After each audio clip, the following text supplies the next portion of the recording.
Hope knocking. A month later, Hogwarts corridors.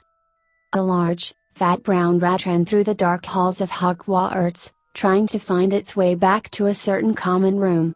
It had been chased by that ugly ginger cat again, and this time the cat searched until sunset, making it difficult to run around with students everywhere. After all the students disappeared, the rat slowly but surely took its course until it made a wrong turn towards the Slytherin dungeons. Gotcha! The rat suddenly found itself inside a cage, and it was warded with spells. Is this him? After a woman's voice, a light was shined brightly on the rat, made it squeak loud and flinch away.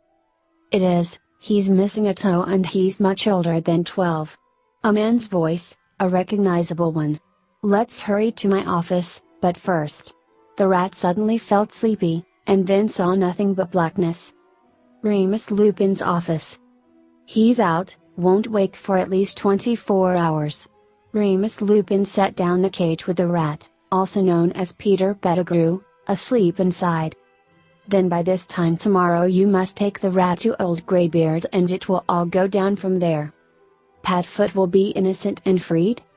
Yes, but with him gone it will make things a little complicated. No worries though, Madame Bones will do her job well. Charlotte Pruitt pulled off her purple hood and glared nastily at the rodent. Once the truth is found out, Black will be freed and have everything he's lost back. I cannot tell you how? She stopped Lupin. Don't thank me until it's done, I will stick around long enough for this to happen. True, you will know regardless, right? Charlotte nodded. This time tomorrow morning, after breakfast of course, I will take this to Albus. My classes are covered for the day, but when I return they'll get a pop quiz. Of course, what better way to see if they learn anything? They both laughed. Tell me, how has the bat been acting? He's quiet most of the time, but he snaps at the students for minuscule reasons. Dumbledore has about had it with him, but unfortunately can't fire him without finding a suitable replacement. It was true, Snape had been going off the handle, but Dumbledore warned him if he didn't stop he would fire him at the end of the term, though most of the students would likely appreciate that. HMPH, I could care less what happens to him. Charlotte had kept Snape out of her visions, but if it involved him possibly showing up to hurt Harry again she would act. I must go, you know what to do, and believe me it will work out as I've seen, and don't forget the map. Alright. Charlotte disapparated from the room, and Remus Lupin set the cage down in his own quarters before getting into his bed. You will regret what you've done, Peter. I knew you were a coward before, but this is lower than ever. He made sure the wards around the cage were intact, and went straight to sleep. The next day. Remus. Why on earth do you have a rat with you? The day after the rat was caught, Remus managed to get McGonagall, Dumbledore, Flitwick, and even Snape in the headmaster's office. It wasn't even a minute after breakfast, and maybe Remus seemed a bit desperate, but what else could he do to get their attention? We all have better things to do than look at Rodent Lupin. Severus gave a dark glare. Perhaps you do, but this isn't just a rat. The rat was awake and frantic. Petrificus totalis. He went still as a statue. This rat is the final piece of James and Lily's deaths. What rubbish is this? Severus. Dumbledore gave a slight glare. Care to clarify, Remus? I've been doing some research, other than looking for Harry, but I was using James' old Marauder's map when I spotted a name, one of whom we all thought was dead. Marauder's map? Minerva was confused.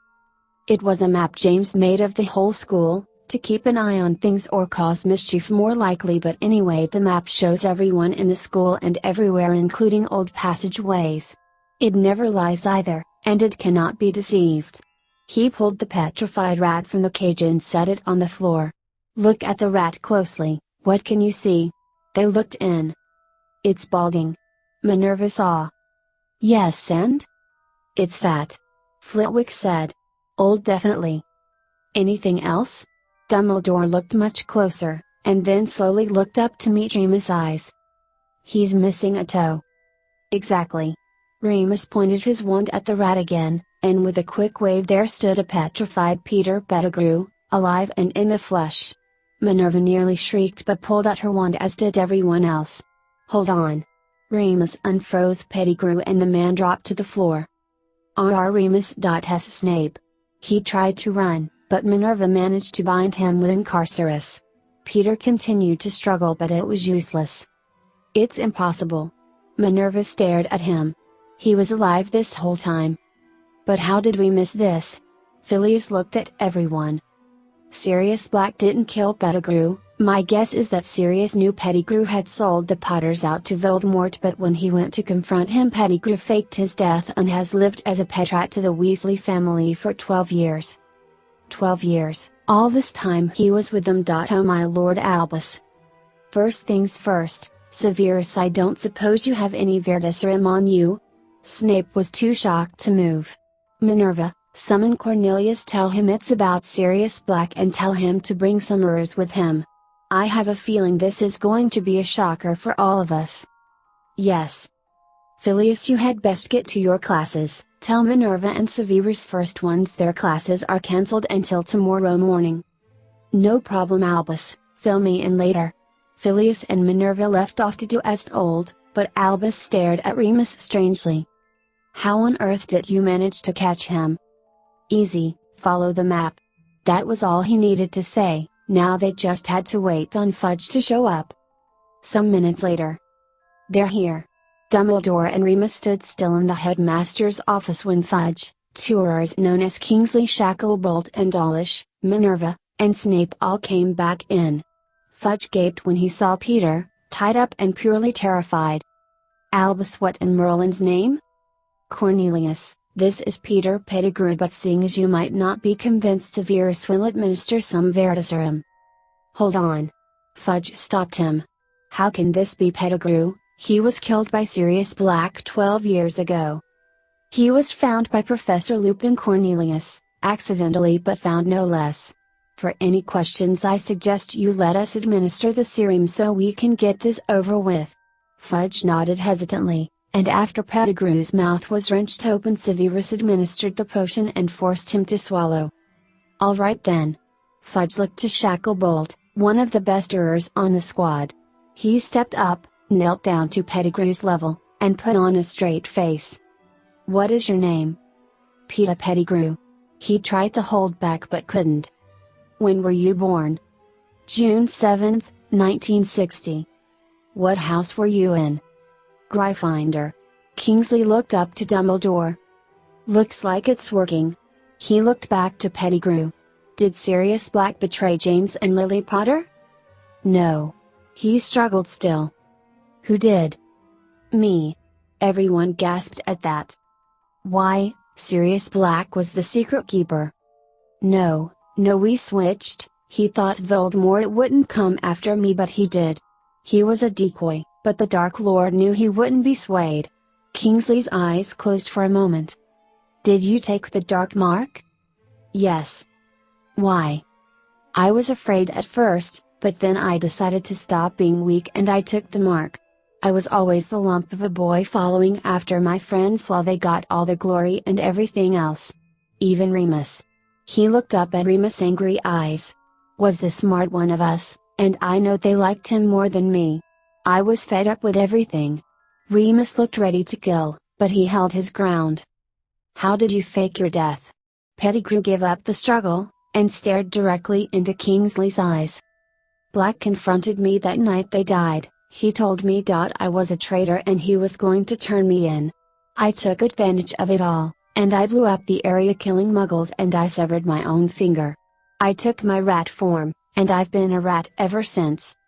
One more question, do you know where Harry Potter is?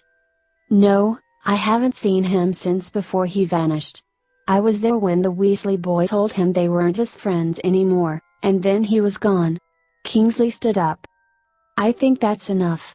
Fudge nodded and Snape gave the antidote to Pettigrew. Send the Dementors back to Azkaban, and take Pettigrew with you. Be sure he doesn't transform or get close to a wand. We'll have a trial next week.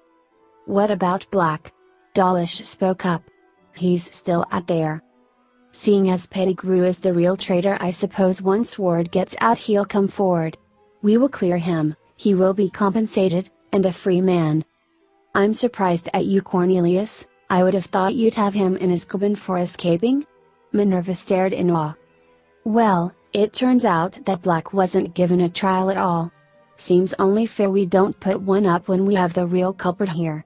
Remus nearly snorted. Fudge just didn't want to take the blame for all that happened. After all, most trials went through him. He didn't even hesitate to lock Sirius away without a trial. "Let's be off then, but if Black shows up, do tell him to see Amelia Bones soon." Now he was referring Amelia, knowing if he'd asked to see Sirius himself he'd never show up. "Very well." Dumbledore nodded and all Ministry officials left with Pettigrew in tow. "Well, that actually went better than I thought." "Better? Forgive me, Headmaster, but the only reason Fudge didn't lash out was because he's already at fault. He didn't give Sirius a trial and no one bothered looking into it until now." Remus had to say it. Be that as it may, he's free now, so wherever he is he won't have to hide anymore. "I'm pretty sure he'll go to you, Remus, so if you see him please tell me." "I will." Old Sirius was actually hiding out in the Shrieking Shack, and Remus had been sneaking him food with trips into the city. He had a monstrous appetite, so no one ever questioned the many snacks and meals he took, but he gave them to Sirius and he was appreciative of it. "Good day, everyone." Remus left but tried to remain steady and quick at the same time. He had to send word to Sirius, knowing once this was done he could be free. And take a damn shower. Later that night, 9 p.m. Charlotte was waiting in the house she'd taken as shelter for the time she'd been back in London. It was in a Muggle neighborhood near Hogwarts, but the school and any town near it was obscured from Muggle eyes. She had bought the house some years before, but only when she came to London did she use it. It was small, like a cabin, with one bedroom and a bathroom with little furniture, but it had enough food and a basement. She was waiting on Lupin and Black to arrive. She knew once Black was cleared he'd want to know about Harry, but he would have to wait until Christmas time, and that was only a month away from now. She knew the man had been through hell, but he had to recuperate for a while and regain his health. Knock knock knock. Charlotte pulled out her wand, and went to the door slowly to be sure it was them. "What creature befalls this night?" she whispered. "Dark shadows loom over this land, but the light shines no matter how small." Yes, it was them. They had to use codes only they knew, to make sure no spies lurked around. "Welcome." She let them in, and she could tell Black was cleaned and shaved. No more horrid dog smell. Even if Charlotte loved animals, Sirius' stench was overwhelming at times, as told by Remus. "Are you both hungry?" "I am." Sirius nodded. "Here then." Charlotte unwrapped 3 chicken sandwiches she bought in town, the best ones she'd ever had. She also brought out 3 sodas. She hadn't thought to cook and it was late. "I also have cake for dessert, would have cooked but I forgot." "Oh well, this looks great." Sirius dove into his food, and they ate in silence. Once they finished, Charlotte served the cake, but then the questions came. "How is he?" "Doing much better. His headmaster has told me he's done well in his classes, and he's made some great friends." "Is he still playing Quidditch?" Charlotte nodded. "He plays pretty much all positions, but he loves being seeker and beater. Victor Crumb has taken a liking to him." "Good, maybe he can go pro one day, at least for a year if he wants." "When can I see him?" "You'll have to wait until Christmas, Sirius." Remus answered him. "You still have to fully heal, your magic is a bit wonky too. You'll want to be in full health once you see him." Sirius frowned, but nodded, knowing Remus was right. He'd already told him about Charlotte adopting Harry, and what happened after everyone found out the truth about Snape. "You'll love Paris and Christmas, Sirius. It's lovely and beautiful, plus you'll get to spend the whole day with your godson." Charlotte knew Sirius would be good for Harry. He would need his godfather back before anything else happened. "Does he know about me?" Charlotte nodded. "He doesn't know everything, but he knows you were innocent and I'll surprise him with your return." "I can't move to Paris though. If I just up and vanish after all this, everyone will think something's amiss. Besides, I need to get back and find a home to live in." "What about old Grimmauld Place?" Remus asked. Sirius hadn't been there since he ran away. It's probably in hard shape, knowing creature it's likely rotted away. Perhaps, so just get a new home. You can visit Harry as often as you wish in the summer. Really? Sirius almost couldn't believe it. Well, yes, he'll need you, and I've seen with you back in his life he'll be able to heal better. So yes, you can stay at the castle up until New Year begins, because that's when Harry will return to Durmstrang. Will I be able to write to him? Only if you're careful. He understood why. You know how the ministry is with letters. So you're cleared now? She already knew the answer. Yeah, a free man at last. They gave me 50,000 galleons for my wrongful imprisonment, but I gave some to Remus. 4? She had already given Remus some money, why need more? I'm actually trying to save for a home of my own, one far out in the country, but suitable for someone like me. He meant the lycanthropy. Remus, don't start, you aren't evil and you don't hurt innocents. Now you two are more than welcome to use this cabin until you can find a good home. Don't worry about Trent either, because I know you won't like being around muggles for very long. Maybe not, but I know how muggles live. Remus laughed a bit. His mother was a muggle born and his father was pure blood. Either way, boys, this is a new beginning for you both. Yes, it is. They kept talking about what to do for the holidays, and they all knew once Harry came home it would hopefully be his best Christmas ever. Durmstrang Institute, Harry's bedroom. Hey Harry mate, did you finish the report from Montclair? Yeah, you? Almost. Here, look it over for me please. Max handed Harry his scroll, and with a quick skim over, Harry nodded. Looks good, but work on your penmanship a bit. Duly noted, wouldn't want another D on this again. He finished up the last bit of his essay, and all the other boys finished as well. Max, Devon, Victor, and even a friend of Victor's, Bernard Bertram, were all in Harry's room to finish up their homework for the weekend. Harry had been in Durmstrang for a few months now, and he still couldn't compare it to Hogwarts. No one judged him here, no one worshipped him over some stupid reputation, and no one faked being his friends. Hell, even Jean seemed to be alright with him, but they still quarreled a bit. Someone passed the tarts, and the juice. I'm starving. Snacks went around. Oh, sorry guys, I gotta go. I need to finish up studying for that potions exam. If I get another A, my dad will skin me. Devon got up. What's wrong with an A? Max asked. He's tired of me getting A's. I need to get E's or O's from now on, or he won't let me go to the Quidditch World Cup this summer. Oh, well, get to it. See ya tomorrow. Devon grabbed his books and ran out the room. I gotta go too, forgot I have that extra credit from potions, so I need to get moving. Max stood. See you guys. Night. He left, and then Bernard left, just wanting to get to his room. Only Harry and Victor were all left, but no tension in the air. Well, that was fun. You tired too, Harry? Not really. You? Not really. They laughed. I'm glad you like it here. You have definitely brought life into all this. Well, I don't know about that, but thanks. Harry got up to sit on his bed. You know Jean would be furious if he found you were here. He'll get over it, it's no secret that he likes me. Yeah, well, he's annoying when he blames me. Even so, he'll get over it. Victor sat on the right side of Harry. Why haven't you ever returned his feelings? Victor sighed. Because he's too feminine for me. If he were a girl, I think he'd be like a spoiled princess. He shuddered a bit. I see what you mean. Harry laughed. I'm surprised you don't have any relationships stashed away.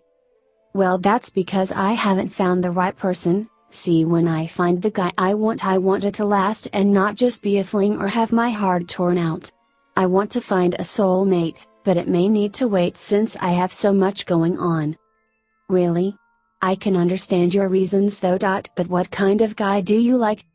You really want to know? Harry nodded. Well, he has to be smart, funny, cute of course, loyal, friendly, like Quidditch, but most of all trusting and loving. And those are hard to find, aren't they? Yes, but there might be one I can think of. Harry stared at him. He's not as tall as me, but he's new, he's intelligent, he's a kick-ass Quidditch player, but most of all. He has the most adorable green eyes I've ever seen. Victor. Are you? Victor leaned in.